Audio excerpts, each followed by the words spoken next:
If the B-2 bomber's blueprints leaked and another country wanted to copy the aircraft, it would still be impossible to replicate because of one shocking reason. Let me explain.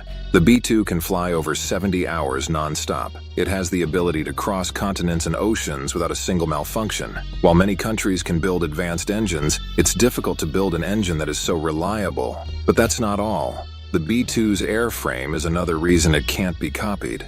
Its surface is perfectly smooth. This design is crucial for it to stay undetected, as even the smallest imperfections could give it away on radar. Replicating this airframe requires expertise and machinery that very few countries have. However, that's not even the main reason. The biggest challenge would be the flight control system. The B-2 doesn't have a vertical tail fin. Instead, it relies on 11 flaps and its engines to steer. This is all handled by an advanced flight control system. Even with blueprints, building this system would be out of reach for most nations.